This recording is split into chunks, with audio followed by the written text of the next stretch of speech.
अरूज पे जा रहा है कि लेडी खवातीन भी जो है वो देख सकते हैं कि गाँव के इलेक्शनों में भी इस टाइम काफ़ी ज़्यादा गहमी है। ये पीटीआई के लोग हैं जो काफ़ी ज़्यादातर एक्टिव हैं और पीटीआई की स्ट्रेटजी इस दफ़ा हमेशा की तरह मुख्तलिफ है। जैसा कि आपको मालूम है कि मुख्तलिफ जब इलेक्शन होते हैं तो वहाँ पे सिर्फ और सिर्फ वहाँ पे इस तरीके से सिनेरियो होता है कि वो इलाके के लोग वहाँ पे इलेक्शन लड़ते हैं, लेकिन पीटीआई की स्ट्रेटजी ये होती है कि वहाँ रावलपिंडी भर के लोग यहाँ पे आएंगे, आगे पीछे से लोग आएंगे और वो इलेक्शन लड़ेंगे। हम पूछते हैं यहाँ पे खवातीन से कि रात का टाइम काफ़ी ज़्यादा हो गया, उनसे पूछते हैं कि वो इस हवाले से क्या कहेंगी, क्या कहेंगी 17 जुलाई के इलेक्शन होने जा रहे हैं। इंशाल्लाह ताला पीटीआई विन करेगी और इन लोटों और गद्दारों को मात होगी, आप देखिएगा।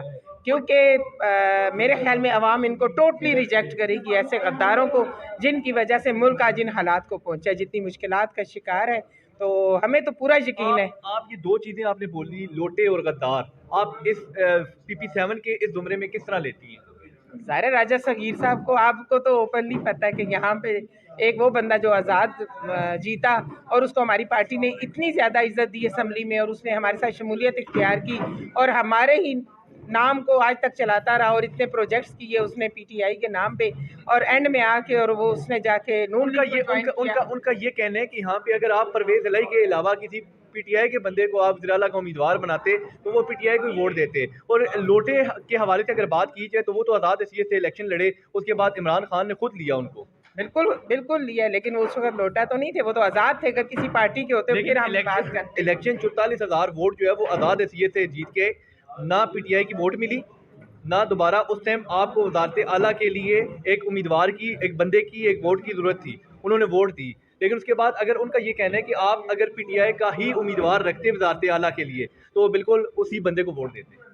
चले वो ये तो आपकी बात बिल्कुल ठीक है। ये मेरा ख्याल एक अलग इशू है। इस वक्त जो हालात चल रहे हैं ना इलेक्शन के, मैं तो उस हवाले से बात करना चाहती हूँ। गांव में सिनेरियो जो है ना, एक बंदा बिक गया और उसने पूरी असेंबली का सिनेरियो जब शरत कहते हैं 18 करोड़ रुपए दिए हैं, तो ये क्या सिनेरियो आज मरियम नवाज ने भी जिक्र कर दिया। तो दिए हैं ना, आपके सामने है, जाहिर है 18 करोड़ दिए। नहीं नहीं, राजा बशारत नहीं दे सकते, इन लोगों ने दिए हैं इस वक्त हमारे वोट तोड़ने के लिए। जो मरियम नवाज क्या कहना चाहेंगी? काफी ज्यादा सियासी गहमी है गाँव की तरफ, तो इस तरह लाइटें बंद हो जाती, सब सो जाते हैं, लेकिन पीटीआई जहाँ भी जाती है मैदान सजा लेती है, लेडीज भी यहाँ पे मौजूद है। 17 जुलाई को इलेक्शन होने जा रहे हैं, किस तरीके से देखें? देखिए जी, मैं जहाँ जहाँ PP7 में गई हूँ, आप यकीन करें कि बाई इलेक्शन बहुत किए हमने 2013 से लेके आज तक, लेकिन वे जो गहमा गहमी है लोटों की वजह से और लोगों को जो अंदर का गुस्सा है, जिसकी वजह से लोग जो है ना वो चाहते हैं कि हम जाएं और वोट डालें। और यकीन करें कि हम गांव में, जैसे मेम्याल और इस तरह आगे मंटोर और उन गांव में हम गए हैं और वहाँ लोग इतने मोटिवेटेड हैं कि वो सिर्फ हमारा इंतज़ार कर रहे थे कि हम आएँ। और मैं एक दिन कुछ घरों में गई, दूसरे दिन ज़ाहिर है हम लेट आना था, तो हमें रात को फ़ोन आया कि कल आपने जल्दी आना है क्योंकि आप कुछ घरों से होके गई हैं। तो दूसरे लोग इतराज़ कर रहे हैं कि मैडम वहाँ क्यों नहीं, हमारे घर क्यों नहीं आई, हमारे घर क्यों नहीं आई। और उन्होंने स्पेशल हमें बुला के उन्होंने बताया किसी घर में 70 वोट, किसी ने 50। मुश्किल नहीं होता कि आपने अपने ही पेटी भाई के खिलाफ अब इलेक्शन में कैंपेन के खिलाफ चल रही है, 3 साल आपके साथ रहे? नहीं 3 साल तो रहे हैं, लेकिन 3 साल भी यकीन करें कि मैं क्योंकि असेंबली में उनके साथ बैठी होती थी, तो मुझे यहाँ से वर्कर्स के मैसेजेस जाते थे और वो मैसेज लेके मैं उनके पास जाती थी। मैं कहती भाई ये आप हमारे वर्कर्स के साथ क्या कर रहे हैं, आप वहाँ उनके काम नहीं कर रहे, आपको यहाँ से इतने फंड लेके जा रहे हैं। तो कहते थे नहीं नहीं ये वर्कर झूठ बोलता है। लेकिन अभी जब मैं फील्ड में आई हूँ तो मुझे पता चला है कि वो वर्कर बिल्कुल सच बोल रहे थे। उनके साथ 3 साल ज्यादती हमारी पार्टी के साथ ये करते रहे हैं। यकीन करें कि इन्होंने वहाँ से इतने ज़्यादा फंड्स लिए, लेकिन इन्होंने बिल्कुल हमारे वर्कर्स जहाँ पे, यहाँ हमारा जहाँ पे गार्ड था वोटों का, वहाँ वहीं उन्होंने काम नहीं किया और जो नून लीग का गार्ड था वहाँ ये काम करवाते रहे। क्या कहेंगी? कप्तान ने यहाँ पे गली कूचों में फिर एक मैदान सजा लिया और घर में जाके खाना खाना होगा और यहाँ पे आप इस टाइम यहाँ कैंपेन कर रही हैं, क्या कहेंगी?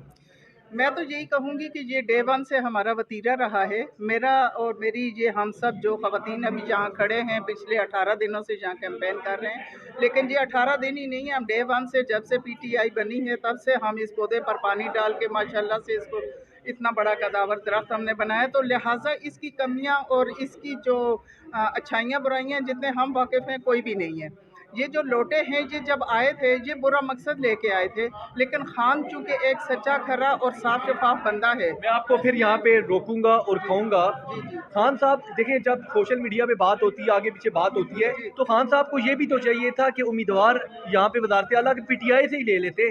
उस टाइम वसीम अकरम प्लस अच्छे थे, लेकिन जब दोबारा इलेक्शन हुआ तो काफ लीग की 10 सीटों वाले लोटों की बात की जाए तो सबसे ज्यादा लोटे तो मेरे ख्याल में आजकल दूसरी पार्टियों में काफ लीग के हैं, वो चुप करके बैठे हुए हैं। नहीं देखें, जिस वक्त खान साहब अपनी ही पार्टी को मोटिवेट करते थे, अपने ही लोगों को आगे लेके जाते थे, उन्हीं को ओहदे भी देते थे और उन्हीं को असेंबलीज में लेके जाते थे, तब भी लोगों का ये एतराज आता था कि ये बाकी लोगों तो पार्टी बड़ी हो गई ना, तो पार्टी बड़ी, अब पार्टी बड़ी हो गई है। लेकिन जब दौर इक़्तिदार आया है खान साहब का, तो वो उनका पहला एक्सपीरियंस था, अब उसमें वो सारे के सारे लेकिन आप देखिए एक बात, जमहूरी अमल के तरीके से आपकी पार्टी में फ्रीडम ऑफ स्पीच है, जैसे पीपल्स पार्टी में था। आप समझती हैं कि Parvez is the best candidate for वज़ारत आला CM-शिप? क्या आपकी पार्टी में कोई ऐसा काबिल बंदा नहीं है? 10 वोटों वालों को आप दोबारा फिर CM के लिए उम्मीदवार रखेंगे? देखिए, ये बात मेरा ख्याल है मेरे कद से ज्यादा हो जाएगी, क्योंकि वर्कर की आवाज कभी भी कद से बढ़ के नहीं होती।